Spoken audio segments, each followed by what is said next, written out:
There are major scientists who say that we're actually headed to global cooling because of what is approaching a grand solar minimum when the sun is forecast to be very weak around 2060.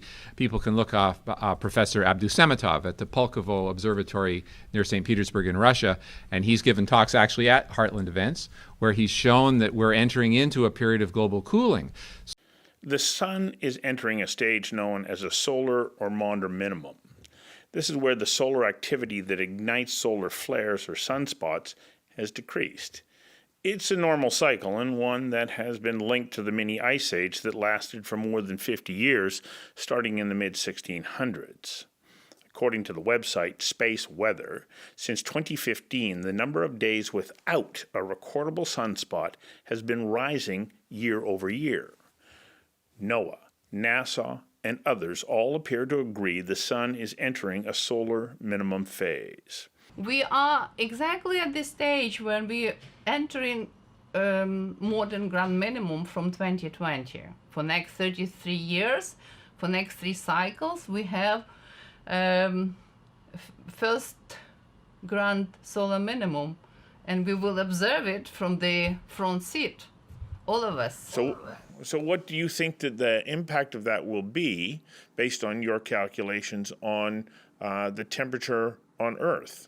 We look at the calculation of this temperature by Lean et al. They have a number of papers, and they show that the temperature on the Earth during the mountain minimum and irradiance was decreased about 0.3%.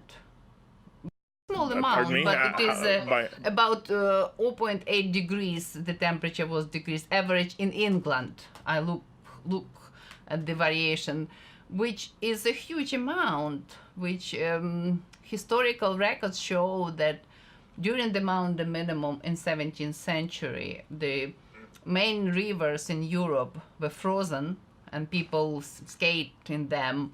There were a lot of snow and so on. So this what decrease of this kind of means. So what we expect for the modern grand minimum, the decrease of the temperature will be slightly smaller than it was during the mountain minimum, because mountain minimum we were at the minimum also of the oscillation of the baseline magnetic field.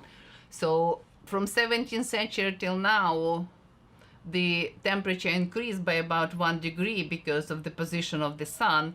So if this temperature will decrease 0.8 degrees or whatever, still will be much higher than it was in mountain minimum. So it will be probably not as cold as it was mountain minimum. That still will be cold and still will be not necessarily next 11 years, but between cycle 25 and 26, the least active cycle will be cycle 26, when this disruptive interference occurs. So between cycle 25 in 11 years and 26, and between cycle 26 and 27, this will be the most cold period on the Earth, and probably we would feel it with the lack of vegetation period, enough vegetation period. It's true the sun's temperature doesn't change, but its activity does change. Its activity, meaning sunspots and magnetic storms, they changed with the 11-year cycle very strongly. And we see an effect on climate. There's a young man here, in fact, called Nir Shaviv, an Israeli, who has actually studied this. He actually finds a very direct effect of this solar cycle, the sunspot cycle, on the climate. Scientists study the past to help them understand what's causing similar changes today. And they're finding natural cycles that move between periods of warm and cold. They've learned about these cycles by using a variety of techniques: ice cores, sediment cores, and tree rings. And they've identified a likely cause. Meet Dr. David Legates. Climate is not a constant. We go through periods where it's much warmer, where it's much colder. We go through periods where it's wetter and drier. So the one thing we can say about climate in the future is that it will change. As the Vikings' green land turned to snow and ice, other parts of the world were cooling down too. In England, the River Thames began to freeze over. So did canals and waterways in the Netherlands. The Earth's climate was entering what scientists now call the Little Ice Age. The Little Ice Age is a part of a series of climate change eras that have been scientifically identified. In Europe, there was a warming period at the height of the Roman Empire, followed by a cooling during the Dark Ages. The climate warmed again during medieval times, followed by the Little Ice Age during the Renaissance. The Little Ice Age ended at about 1850. So over the past 150 or so years, we've been in a cycle where the Earth has generally been warming. And this current climate cycle is what most people call global warming. The sun is the key ingredient to climate. I mean, 99.9% of the energy on the Earth that goes into the climate system comes from the sun. The sun, of course, in terms of its light energy output, is probably the only true external driver of the Earth climate system. What about the role that carbon dioxide, or CO2, plays in the Earth's climate? Is the warming being caused by human-generated carbon dioxide? Is it the sun? Or is it a combination of these and other things? Humans do affect our environment, and one of the ways they do that is change the constituents in the atmosphere. I think the biggest driver is going to be other natural fluctuations, and carbon dioxide plays a small role in that.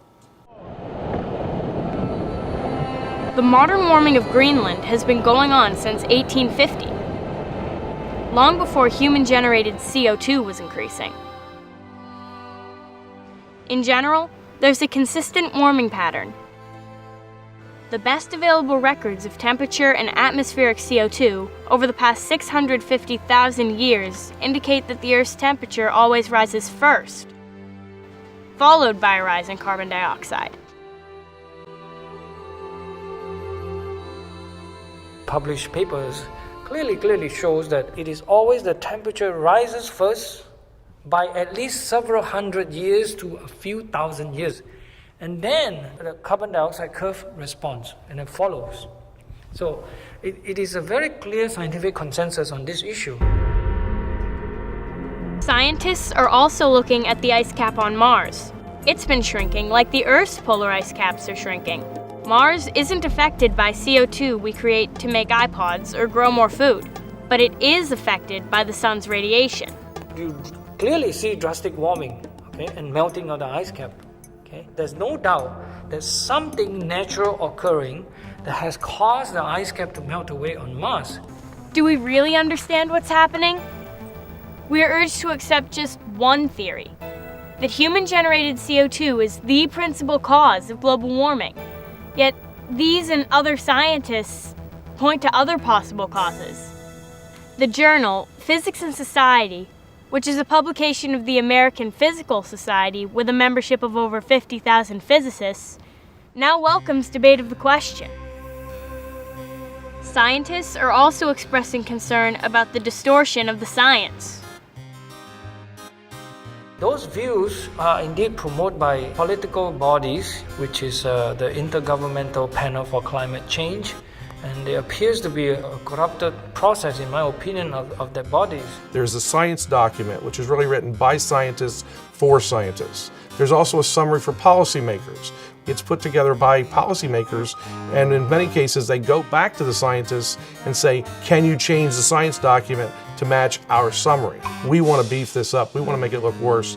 That's not the way science is done. I think science and scientists are being misused in a lot of ways. And these are all becoming really the war of words instead of war of evidence and science that troubles me. What I'm trying to do is that there's this plausible picture of how the sun could cause some of the changes in the climate system, and why not study it carefully? It's very, very difficult, in my opinion, to try to insist and suggest that carbon dioxide, even as of today, when we emit this carbon dioxide, is going to drive the climate system. It's a complete false picture, and there's no such scientific basis to support that. I'm not a scientist. I'm a student like you, but everyone knows what science says is true changes with each new research project, and with every new piece of evidence. Even research as recent as last year's is frequently incomplete or inaccurate. From what I've heard, the cost to reduce CO2 would be enormous. And as the scientist said, this may not even be the cause. We could create disaster for poor countries and hardship for all of us and not change the pattern of warming and cooling. We need to encourage scientists to consider every possibility. We need to get this right. Don't you agree?